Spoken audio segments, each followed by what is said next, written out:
Gênesis capítulo 3 diz respeito à morte física. A serpente era o mais cauteloso de todos os animais selvagens que Jeová Deus havia feito. Assim, ela disse à mulher: foi isso mesmo que Deus disse, que vocês não devem comer de toda a árvore do jardim? Então a mulher disse à serpente: podemos comer do fruto das árvores do jardim, mas sobre o fruto da árvore que está no meio do jardim, Deus disse: não comam dele, não, nem toquem nele. Do contrário, vocês morrerão. Então a serpente disse à mulher: vocês certamente não morrerão. Segundo diz Gênesis 3, do 1 ao 4. Certo defensor da doutrina da imortalidade da alma afirmou que o relato de Gênesis capítulo 3 diz respeito ao que ele chamou de morte espiritual, no sentido de perda da relação com Deus e afastamento dele. Assim, segundo tal defensor, a passagem não faz referência à morte física e nada diz sobre a existência ou não de uma alma imortal que sobreviva após a morte física.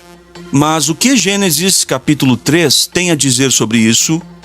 Vejamos brevemente 2 pontos. 1. Qual era o conceito que o primeiro casal humano tinha sobre a morte?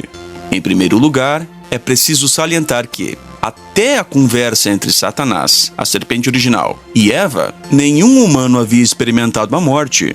Assim, quando Deus mencionou a Adão que a desobediência levaria à morte e, posteriormente, quando Satanás afirmou a Eva que tal desobediência não incidiria em morte, o que o casal humano poderia entender do que significaria a morte?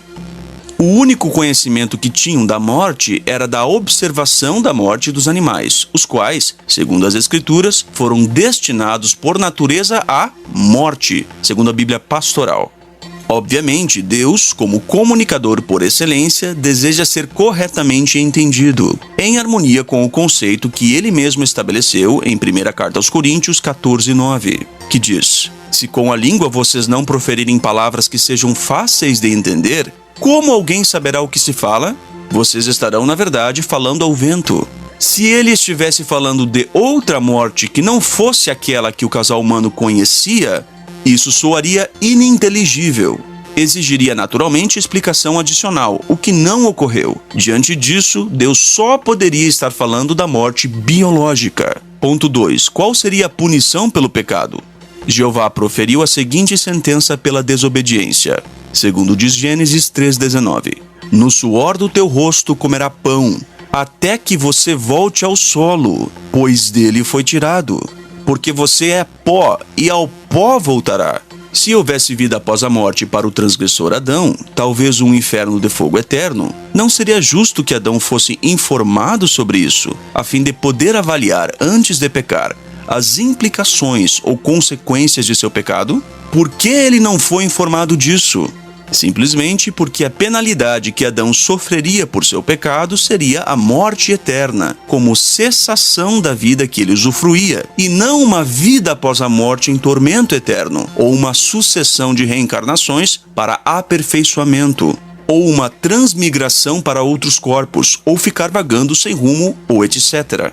Se Adão tivesse uma alma ou espírito dentro do corpo, Deus não diria: você é pó, nem informaria que o homem simplesmente voltaria ao pó, algo de fácil compreensão para o primeiro casal ao ver a deterioração da vida animal.